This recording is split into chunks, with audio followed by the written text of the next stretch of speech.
বছরের প্রথম দিন যখন আমবাঙালি মন্দিরে মন্দিরে পুজো দিতে ব্যস্ত থাকেন, তখন ফুলিয়ার মানুষ ভূত পুজো করেন ধুমধাম করে। শুধু ফুলিয়ার তালতলার মানুষরাই নয়, দূর দূরান্তের বাসিন্দারাও ভিড় জমায় এই জনপদে।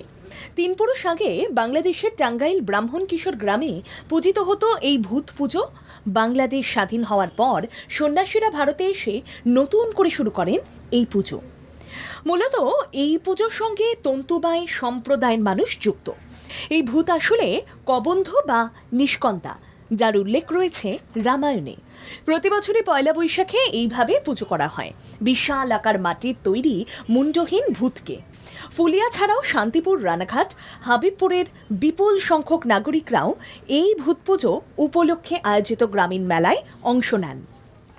এটা পূর্ব বাংলা থেকে আমাদের এই ঠাকুরটা আনা হয়েছে, বহুদিনের পুজো।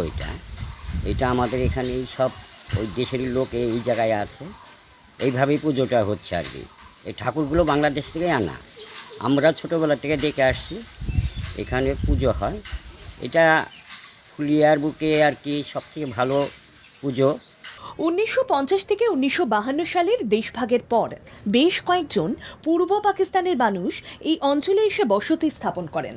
বাংলাদেশে এই ভূত পুজো ব্যাপকভাবে প্রচলিত ছিল, কিন্তু যখন আরও বেশি সংখ্যক মানুষ এই দেশে আসেন, তখন তারা একই ঐতিহ্য পালন শুরু করেন।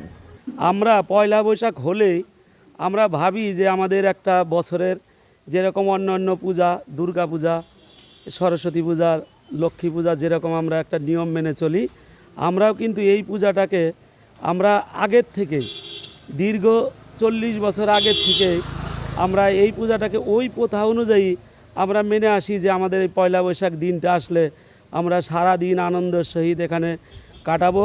পুজো উদ্যোক্তারা বলেন, দানবের বিচিত্র ও ভয়ঙ্কর বর্ণনা বাল্মীকি রামায়ণ ও কৃত্তিবাস রামায়ণে উল্লেখ রয়েছে, কিন্তু রামায়ণ চরিত্রের সাথে শিবের কোনো উল্লেখ নেই। ভূত বা কবন্ধের কেন গাজনের সঙ্গে যুক্ত হলো, এ প্রশ্নের উত্তর অজানা।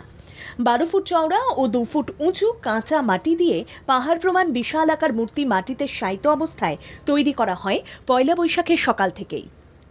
দৈত্যকার মূর্তিতে মূল্যহীন অবস্থায় থাকে 2 হাত, রক্তমাখা দাঁত, রক্তে রাঙা জিহ্বা। কালো মাটির শরীরে সবকিছুই দেখতে ভয়ানক। আর ভূতের ভবিষ্যৎ নিয়ে যারা ভাবেন, তাদের কাছে এই পুজো ভিন্ন মাত্রা দেয়।